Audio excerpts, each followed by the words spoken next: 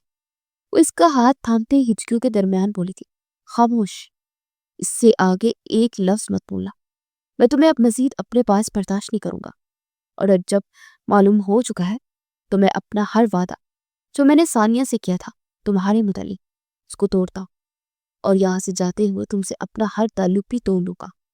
وہ غصے سے اسے دھکیلتا ہوا بولتا وہاں سے واپس پلٹ گیا۔ وہ ساکت و جامد سی اس جگہ پر کھڑی تھی، علی کی آنکھوں میں نفرت دیکھنا اس کے لیے کتنا مشکل تھا۔ وہ روتی ایک سمت کو بھاگنے لگی، پھر اسے ٹھوکر لگی، اس کی دل خراش چیخوں سے فضا میں ایک انتشار سا پیدا ہوا۔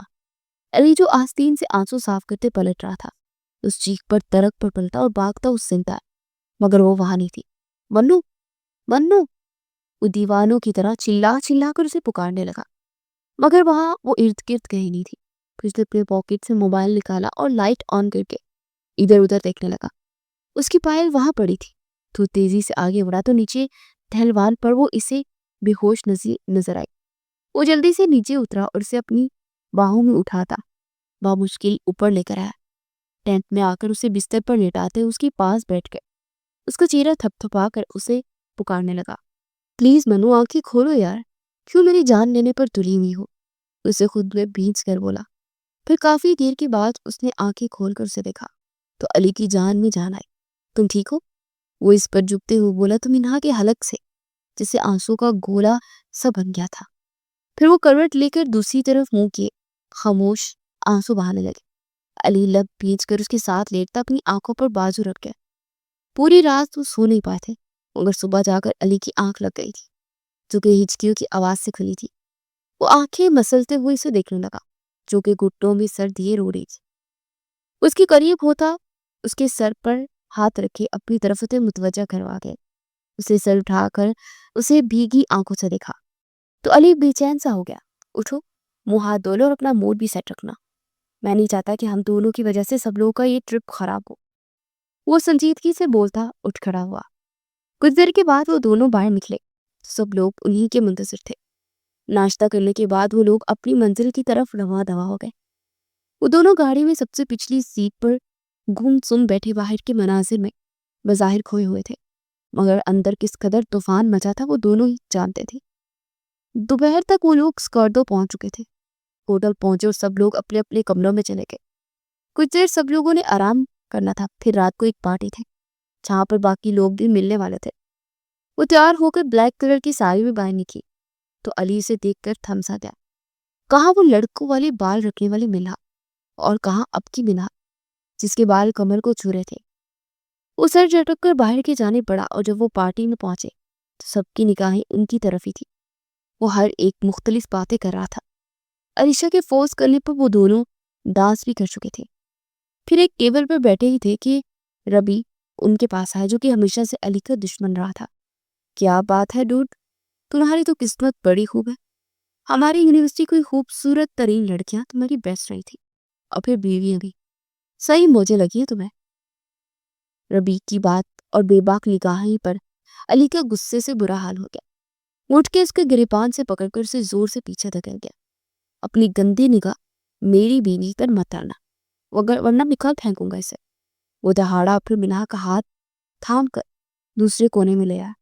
وہ بھی بیٹھی تھی کہ علی کا بزنس پارٹنر بھی وہاں آ گیا۔ اس سے باتیں کرتے وہ آگے بڑھ گئے اور کچھ ہی دیر کے بعد ایک ویٹر جوس کا گلاس منہا کے سامنے رکھ گیا۔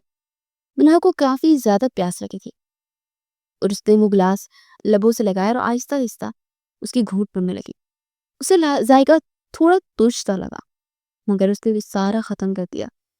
کچھ دیر کے بعد اسے اپنا سر گھومتا ہوا محسوس ہوا. وہ اپنے سر کو تھامے اٹھی اور لڑکھڑاتے ہوئے چلنے لگی مگر آنکھوں کے سامنے اندھیرا چھا گیا.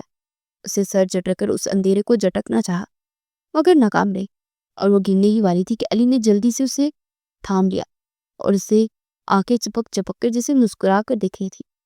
علی کو معلوم ہو چکا تھا کہ ضرور اس نے کچھ ایسا ویسا کھا پی لیا کہ نشے میں تھی. وہ ایک دم سے گود میں اٹھا تھا باہر کی جانے پڑا. چھوڑو مجھے ڈانس کرنا تھا، وہ منہ بسورتے ہوئے بولے.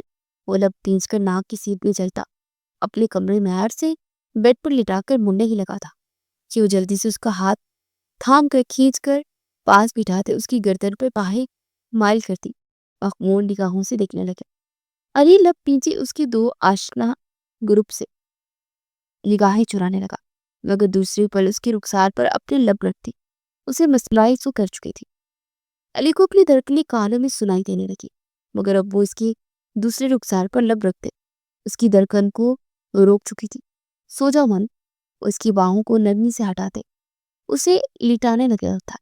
پھر جیسے اس نے اپنی آنکھیں بند کی تو اٹھنے لگا مگر وہ کھینچ کر اسے بٹھا دی اسے روٹھے ہوئے انداز میں دیکھنے لگی. اب کیا ہے؟ وہ جھنجھلا کر بولا. میری کس واپس کرو. وہ منہ بنا کر بولی. واٹ؟ کس کیسے واپس کرتے؟ اب تم نے خود ہی کی ہے، میں کیسے واپس کروں؟ اس کی بات پر تب کر بولا. مجھے کس واپس کر کے جاؤ. وہ منہ پھیلا کر بولتی اپنا رخسار اس کے چہرے کے قریب لے آئے. علی سے پٹاس آ گیا. صبح بات کریں گے. Good night. وہ تھوک نکلتی چلتی سے بولتا اٹھنے لگا مگر وہ کھینچ کر بٹھاتی اس کی گردن میں دوبارہ بائیں مائل کیے ناراضگی سے دیکھنے لگی. یو آر سو مین علی، تم ہمیشہ سے ایسا ہی کرتے. پتہ ہے جب میں تمہیں ہر برتھڈے پر گفٹ دیتی تھی مگر تم میری برتھڈے پر ریٹرن گفٹ نہیں دیتے تھے، کنجوس کہیں کے. لیکن اس بار میں اپنی کس واپس لے کر نہیں پہوں گی، تمہیں میری کس ریٹرن کرنی ہوگی. وہ کہتی ہے اپنا رخسار اس کے لبوں کے اتنے قریب لے آئی کہ علی کے لب ہلکے سے مس ہوئے. اس کے بالوں کی مہک سے مدہوش ہوتا اسے اپنے حصار میں لیتا کھوتا چلا گیا. اگلی صبح جب آنکھ کھلی تو اس کے سینے پر سر رکھ کے سو رہی تھی. علی نے رات کا منظر یاد کیا تو زور سے لب پیچ گیا. پھر آہستہ سے اسے تکی پر سیدھا کرتا اٹھ کر واش روم کی جانے پڑ گیا. وہ فریش ہو کر باہر نکلا تو منہا اپنا سر تھامے بیٹھی تھی. اسے دیکھتے ہی وہ لب کچلتے نگاہیں چراتی اٹھ کر فریش ہونے چلی گئی. وہ بھی آج کی فلائٹ سے گھر واپس کے لیے نکلنا تھا. ناشتہ کرنے کے بعد وہ گھر کے لیے نکلے اور دوپہر تک وہ لاہور پہنچ چکے تھے.